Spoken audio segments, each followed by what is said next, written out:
CG TET एवं शिक्षक भर्ती परीक्षा हरियाणा शिक्षक पात्रता परीक्षा 2021 पर्यावरण अध्ययन कक्षा पहली से पाँचवीं के शिक्षकों हेतु विस्तृत विश्लेषण एवं व्याख्या सहित परीक्षा ज्ञान कोश पेपर फर्स्ट 30 वस्तुनिष्ठ प्रश्न।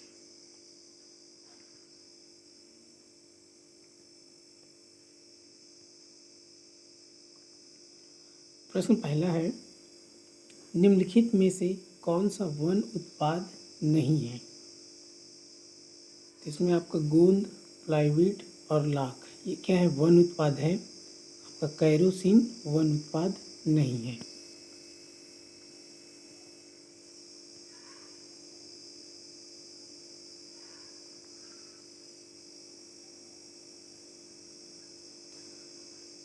उपयुक्त वाक्यों से यह स्पष्ट होता है कि केरोसिन वन उत्पाद की श्रेणी में नहीं आता, बल्कि यह एक तरल खनिज की श्रेणी में आता है, जिसका उपयोग आमतौर पर लालटेन, दिया, स्टोव इत्यादि जलाने में होता है।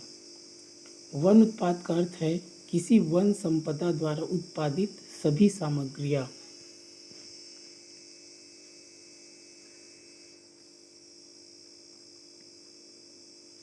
चतुर्थ वानिकी विश्व वानिकी कांग्रेस 1954 ईस्वी में सिफारिश की थी कि छोटे वन उत्पाद को काष्ठ से भिन्न अन्य उत्पाद कहा जाए। वन उत्पाद को आगे बड़े वन उत्पाद तथा छोटे वन उत्पाद के रूप में वर्गीकृत किया गया है। इमारती लकड़ी एवं ईंधन लकड़ी को मुख्य वन उत्पाद नाम दिया गया है, जबकि वन से प्राप्त होने वाली सभी मदों को छोटे वन उत्पाद और गैर काष्ठ वन उत्पाद NWFP नाम दिया गया।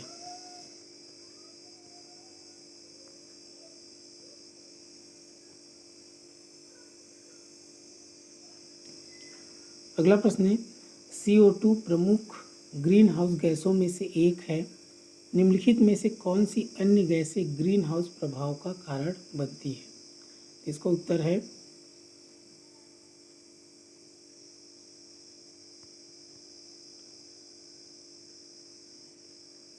Methane nitrous oxide. इसका उत्तर है।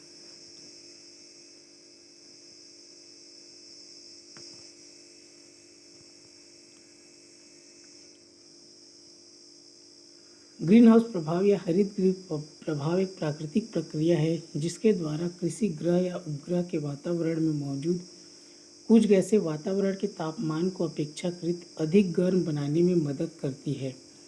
इन ग्रीन हाउस गैसों में कार्बन डाइऑक्साइड, जल वाष्प, मीथेन, नाइट्रस ऑक्साइड, क्लोरोफ्लोरोकार्बन आदि गैसें शामिल हैं, जो ग्रीन हाउस प्रभाव का कारण बनती है।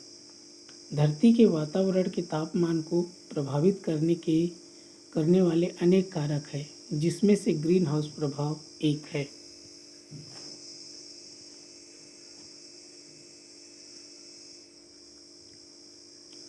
अगला प्रश्न है, सिस्मोग्राफ का उपयोग किया जाता है। इसका उत्तर है भूकंप मापने के लिए।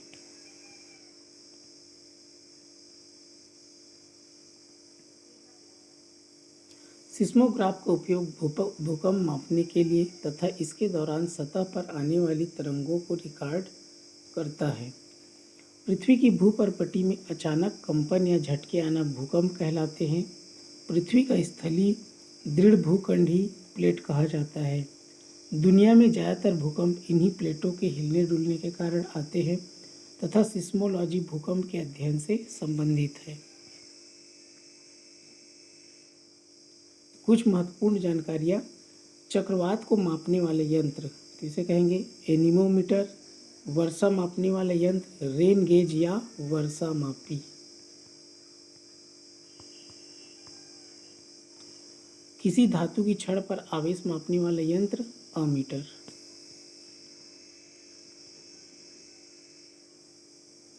अगला प्रश्न है, अम्लीय वर्षा रिक्त स्थान तथा रिक्त स्थान ऑक्साइडों के कारण होती है। अम्लीय वर्षा होता है सल्फर और नाइट्रोजन।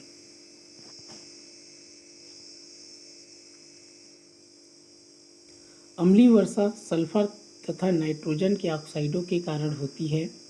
इसका परिणाम तब होता है जब सल्फर डाइऑक्साइड SO2 और नाइट्रोजन ऑक्साइड NOx वायुमंडल में उत्सर्जित होते हैं तथा पवन तथा वायु धाराओं द्वारा ले जाया जाता है।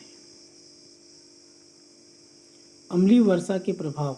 जब अम्लीय वर्षा गिरती है और भूजल के रूप में नदियों, झीलों आदि तक पहुंचती है तो यह जलीय पारिस्थितिकी तंत्र में पौधों और जानवरों को प्रभावित करती है। यह कई इमारतों, पुलों, स्मारकों, बाढ़ आदि में जंग का भी कारण बन सकता है। अगला प्रश्न है, समुद्र के पानी का शुद्धिकरण किया जा सकता है? इसका उत्तर है विपरीत परासरण द्वारा।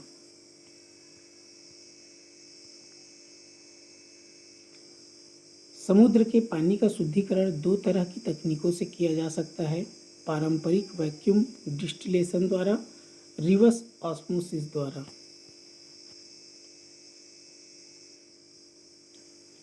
विपरीत परासरण द्वारा इस तकनीक में दबाव डालकर पानी को साफ किया जाता है। इस तकनीक का इस्तेमाल उन इलाकों में किया जाता है जहां पानी में TDS 500 मिलीग्राम प्रति लीटर से अधिक होते हैं, अर्थात पानी खारा होता है। इस तकनीक से क्लोरीन और आर्सेनिक जैसी अशुद्धियां भी दूर हो जाती है। पारंपरिक वैक्यूम डिस्टिलेशन द्वारा शहर में पानी की दैनिक आवश्यकता को पूरा करने के लिए चेन्नई के समुद्र तट पर 2 लवणीकरण अर्थात डिसेलिनेशन संयंत्र काम कर रहे हैं और दोनों की क्षमता 100 mld है। समुद्री या खारे पानी को लवणों से मुक्त करने की प्रक्रिया डिसेलिनेशन कहलाती है।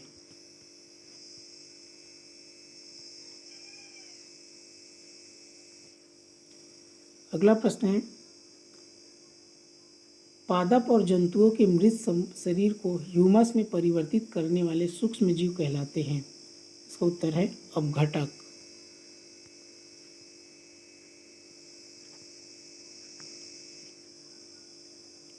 सूक्ष्म जीव जो मृत जंतुओं और पादपों को ह्यूमस में परिवर्तित करते हैं अपघटक कहलाते हैं।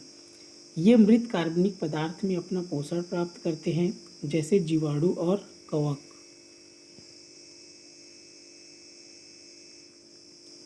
अगला प्रश्न है, निम्नलिखित में से कौन सा विषम है, मतलब अलग है? तो कोयला, पेट्रोलियम और प्राकृतिक गैस क्या है? एक जैसे है। इसमें जो अलग है वह पवन ऊर्जा है।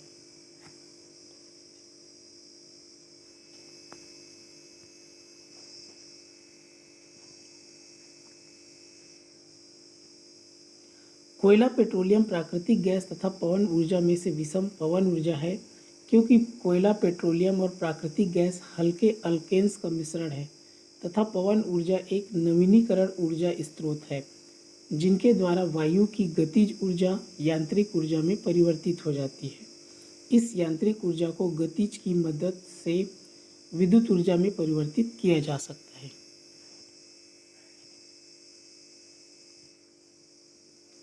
अगला प्रश्न है, हवा क्या है? हवा क्या है? एक मिश्रण है।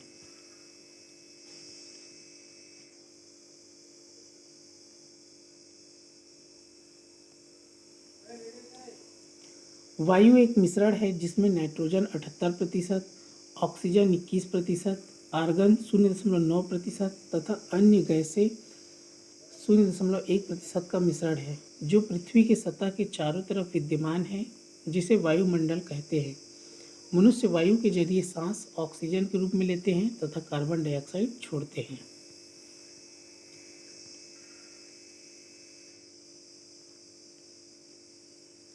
अगला प्रश्न है, निम्नलिखित में से कौन सा पारिस्थितिक तंत्र पृथ्वी पर सर्वाधिक क्षेत्र को आच्छादित करता है? इसका उत्तर है समुद्री पारिस्थितिक तंत्र।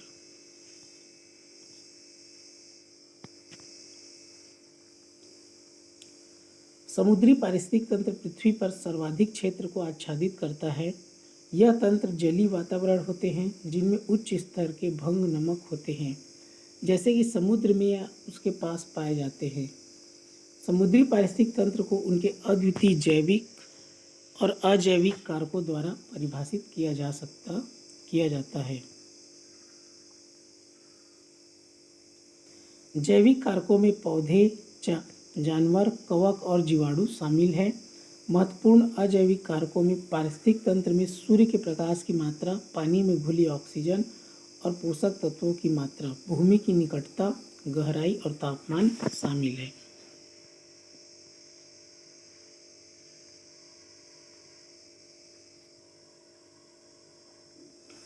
अगला प्रश्न है, कुछ शहरों तथा नगरों में नगर पालिकाएं दो प्रकार के कचरे को एकत्रित करने के लिए दो पृथक कूड़ेदान प्रदान करती है।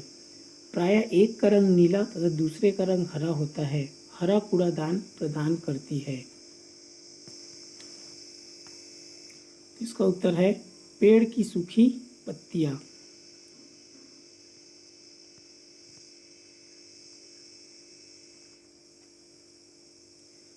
हरे कूड़ेदान में पेड़ की पत्तियां, सूखी सब्जी के छिलके, बचे हुए भोजन आदि जैविक एवं खाद्य वस्तुएं रखी जाती है, इसमें हरे कूड़ेदान में।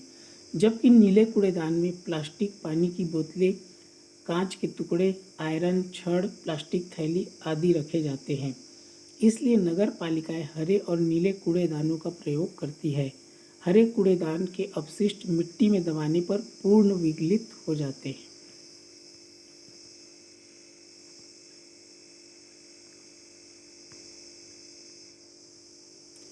अगला प्रश्न है, भारतीय प्राणी सर्वेक्षण की स्थापना किस वर्ष की गई थी? इसका उत्तर है 1916।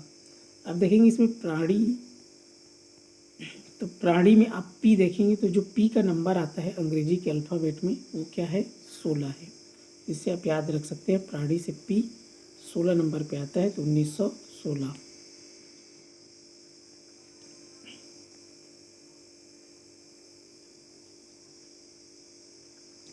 भारतीय प्राणी सर्वेक्षण यह पर्यावरण और वन मंत्रालय का एक अधीनस्थ संगठन है।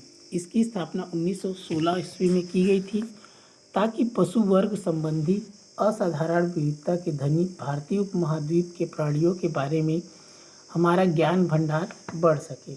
इसका मुख्यालय कोलकाता में है और इसके 16 क्षेत्रीय स्टेशन देश के विभिन्न भौगोलिक स्थानों में स्थित है।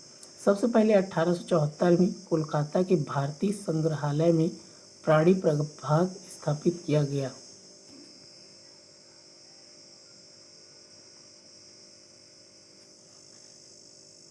अगला प्रश्न है, एमसीबीटी क्या है? तो इसका उत्तर है मद्रास क्रोकोडाइल बैंक ट्रस्ट।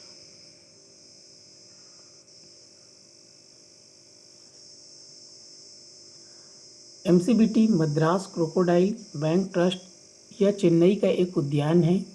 यह चेन्नई शहर के दक्षिण में 25 मील की दूरी पर स्थित है। मद्रास क्रोकोडाइल बैंक ट्रस्ट यह सरीसृप चिड़ियाघर और पशु विज्ञान अनुसंधान केंद्र है। इसकी स्थापना 3 भारतीय लुप्तप्राय प्रजातियों की बचाने के उद्देश्य से 1976 में की गई थी।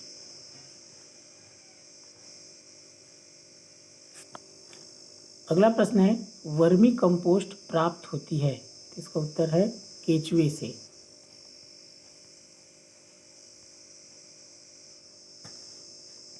वर्मी कंपोस्ट केचुए से प्राप्त होती है। यह केचुआ खाद्य पोषण पदार्थों से भरपूर एक उत्तम जैव उर्वरक है जो केचुए से प्राप्त होती है। यह केचुआ के द्वारा वनस्पतियों एवं भोजन के कचरे आदि को विघटित करके बनाई जाती है।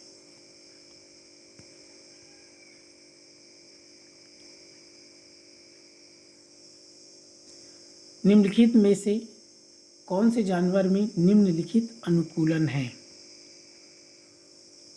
इसमें सूंघने की शक्ति, घ्राण शक्ति तीव्र होती है। इसके नखर मुड़े हुए, लंबे और पैने होते हैं। इसके शरीर पर बालों की 2 मोटी परतें होती है। इसकी त्वचा के नीचे वसा की एक परत होती है। ऑप्शन है आपका पेंगुइन, पोलर भालू, न्यू वर्ल्ड मंकी, टुकेन पक्षी। तो इसका उत्तर है पोलर भालू।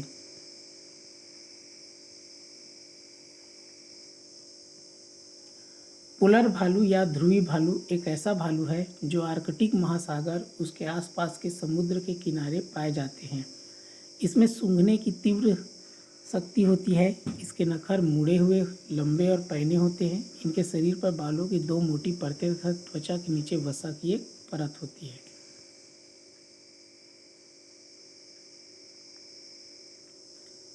अगला प्रश्न है, एक अमेरिकी वैज्ञानिक ने यह दर्शाया कि तड़ी तथा आपके वस्त्रों में उत्पन्न चिंगारी वास्तव में एक ही परिघटना है। उस वैज्ञानिक का नाम क्या है? तो इसका उत्तर है बेंजामिन फ्रैंकलिन।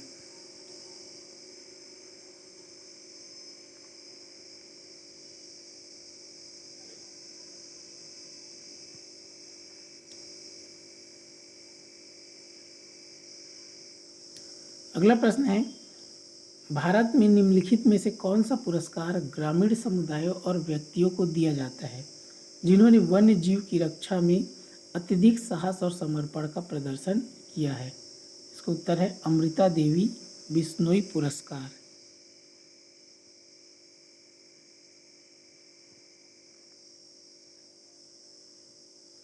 अमृता देवी बिश्नोई पुरस्कार भारत सरकार द्वारा वन्य जीव संरक्षण के लिए स्थापित एक राष्ट्रीय पुरस्कार है।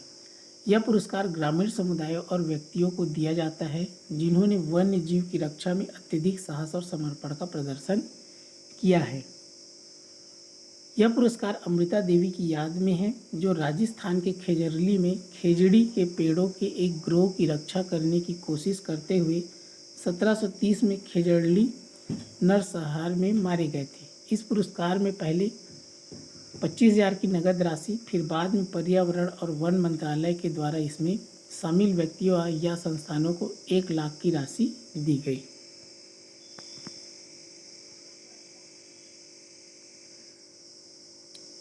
अगला प्रश्न है, प्रथम पर्यावरण दिवस किस वर्ष में मनाया गया?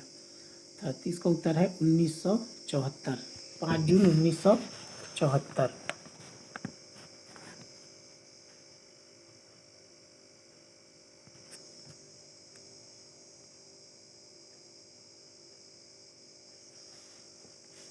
प्रथम विश्व पर्यावरण दिवस 5 जून 1974 को मनाया गया था।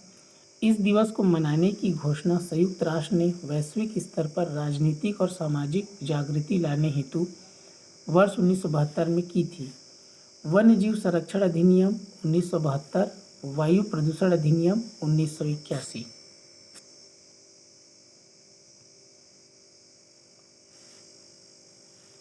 निम्नलिखित में से कौन सा यंत्र वर्षा मापन हेतु प्रयुक्त होता है? इसका उत्तर है वर्षा मापी, ऐसे बोलेंगे रेन गेज।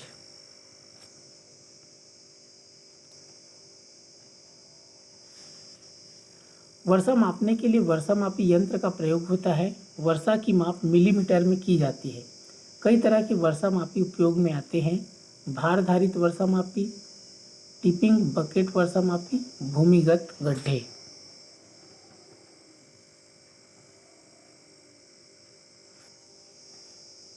अगला प्रश्न है, निम्नलिखित में से कौन सा पिरामिड प्राकृतिक पारिस्थितिक तंत्र में कभी भी उल्टा नहीं हो सकता है?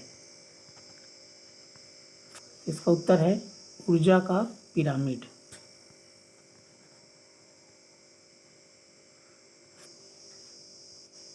ऊर्जा का पिरामिड प्राकृतिक पारिस्थितिक तंत्र में कभी भी उल्टा नहीं हो सकता है।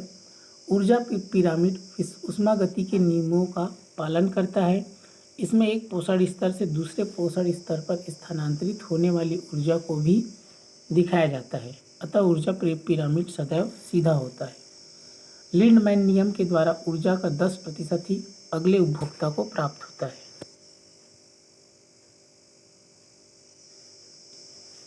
अगला प्रश्न है, पानी को कीटाणु रहित करने के लिए कौन सी उपयुक्त विधि नहीं है? पूछ रहा है ना। इसमें इसका होगा निस्पंदन। क्या है इसका उपयुक्त विधि? नहीं है।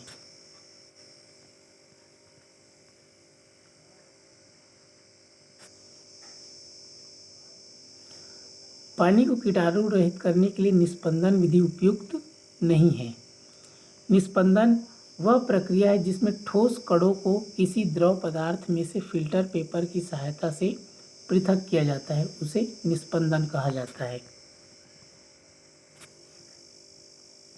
पानी को कीटाणु रहित बनाने के लिए फिटकरी द्वारा स्कंदन, क्लोरीन की गोलियों से शुद्धिकरण तथा उबालना जैसी विधि उपयुक्त है।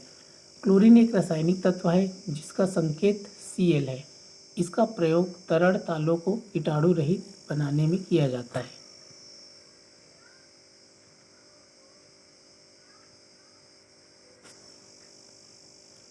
अगला प्रश्न है, निम्नलिखित में से कौन से जानवर के पैरों के तलवे चिपचिपे होते हैं जो उन्हें वृक्षों पर चढ़ने में सहायता करते हैं? इसका उत्तर है लाल आंखों वाला मेढक।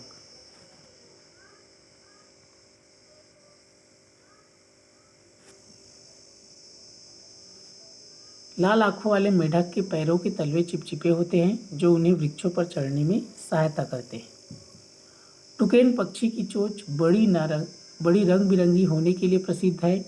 ये मध्य अमेरिका और दक्षिण अमेरिका में पाई जाती है। ध्रुवी भालू एक हाइपर कार्निवोरस भालू है जिनकी मूल सीमा आर्कटिक सर्कल के आसपास है।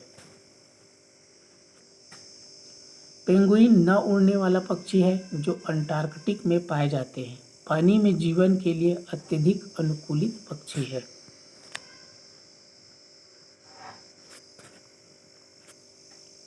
अगला प्रश्न है, विद्युत उत्पन्न करने के लिए प्रयोग किया जाने वाला उपकरण है? इसका उत्तर है पवन चक्की।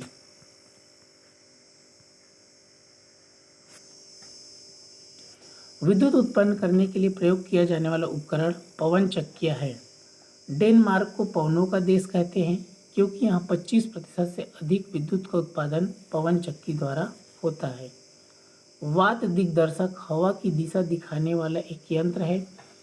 इस यंत्र से हवा की दिशा मापने के लिए पहला उपकरण माना जाता है। इस उपकरण में एक तीर है जो हवा की दिशा निर्धारित करता है। तीर का नुकीला हिस्सा उस दिशा को इंगित करता है जिससे हवा चलती है। अगला प्रश्न है, ए तथा बी कालमों का सही मिलान कर नीचे दिए गए कूटों की सहायता से सही उत्तर का चयन कीजिए। इसमें दिया है, देखिए आपका अस्थमा, तो इसका आएगा आपका अस्थमा स्मॉग के कारण होता है। स्मॉग जो है फॉग और स्मॉग के कारण होता है। सल्फर डाइऑक्साइड एक प्रदूषणकारी गैस है और मिनी माता बीमारी पारा के कारण होता है।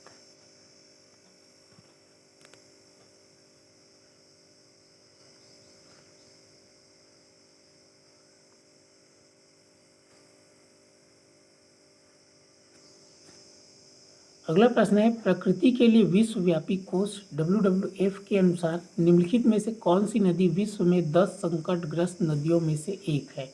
इसका उत्तर है गंगा।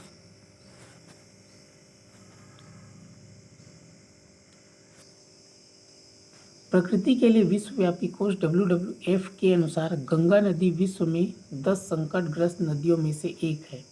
गंगा भारत की सबसे महत्वपूर्ण नदी है। इसका उद्गम स्थान गंगोत्री हिमनद है।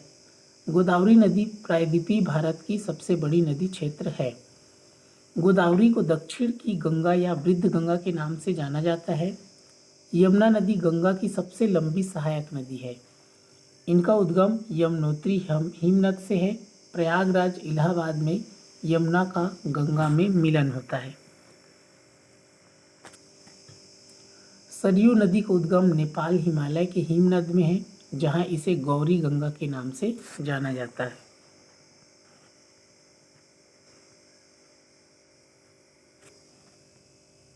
अगला प्रश्न है, कविता the rime of the ancient mariner किसके द्वारा लिखी गई है? इसका उत्तर है S.T. कॉलरिज।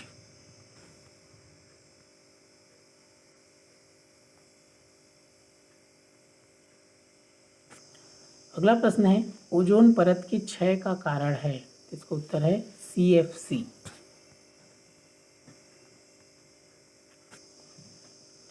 ओजोन परत के क्षय का कारण है CFC। इसका पूरा नाम क्लोरोफ्लोरोकार्बन है। यह रेफ्रिजरेटर से उत्पन्न होती है। इसकी खोज 1913 में हेनरी बुसोन ने की थी। ओजोन परत के क्षय के साथ पराबैंगनी विकिरण क्षोभ मंडल में क्षनित होते हैं। पराबैंगनी विकिरण से त्वचा प्रभावित होती है।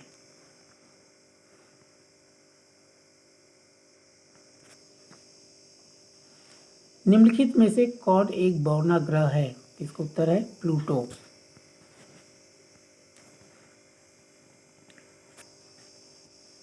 प्लूटो भवनाग्रह है। अभी तक प्लूटो भी एक ग्रह माना जाता था, परंतु अंतर्राष्ट्रीय खगोलीय संगठन ने अपनी बैठक अगस्त 2006 में यह निर्णय लिया कि कुछ समय पहले खोजे गए अन्य खगोलीय पिंड 2003 यू B313 सिरस तथा प्लूटो बौने ग्रह कहे जा सकते हैं। हमारे सौर मंडल में 8 ग्रह हैं। सूर्य से दूरी के अनुसार क्रमशः बुध, शुक्र, पृथ्वी, मंगल, बृहस्पति, शनि, यूरेनस तथा नेपच्यून। सौर मंडल के सभी 8 ग्रह निश्चित पथ पर सूर्य का चक्कर लगाते हैं। ये कक्षा कहलाते हैं।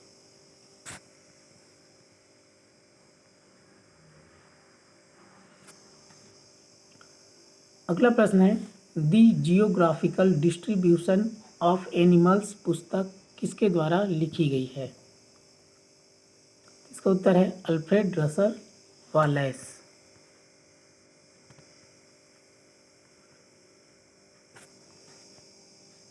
अगला प्रश्न है, विश्व ओजोन दिवस मनाया जाता है 16 सितंबर को। विश्व ओजोन दिवस 16 सितंबर को मनाया जाता है। अंतर्राष्ट्रीय छात्र दिवस 17 नवंबर को मनाया जाता है।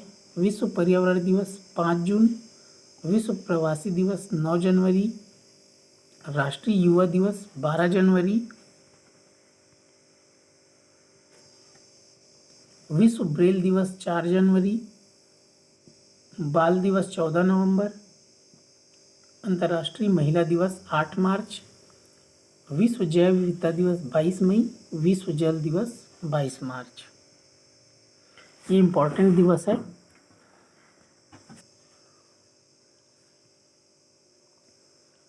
अंतिम प्रश्न है, वन महोत्सव किस महीने में मनाया जाता है? इसका उत्तर है जुलाई। वन महोत्सव जुलाई महीने में मनाया जाता है। जुलाई के पहले सप्ताह में वनों के बारे में जागरूकता फैलाने के लिए वन महोत्सव मनाया जाता है। 1960 के दशक में यह पर्यावरण संरक्षण और प्राकृतिक परिवेश के प्रति संवेदनशीलता को अभिव्यक्त करने वाला एक आंदोलन था। तत्कालीन कृषि मंत्री कन्हैया लाल मणिकलाल मुंखी ने इसका सूत्रपात किया था। सन 1947 में जवाहरलाल नेहरू, डॉक्टर राजेंद्र प्रसाद एवं मौलाना अबुल कलाम आज़ाद के संयुक्त प्रयासों से देश की राजधानी दिल्ली में जुलाई के प्रथम सप्ताह को वन महोत्सव के रूप में मनाया गया।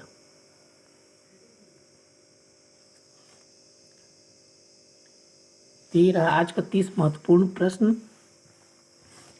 जो कि सीजीटेट एवं शिक्षक भर्ती के लिए बहुत ही महत्वपूर्ण है।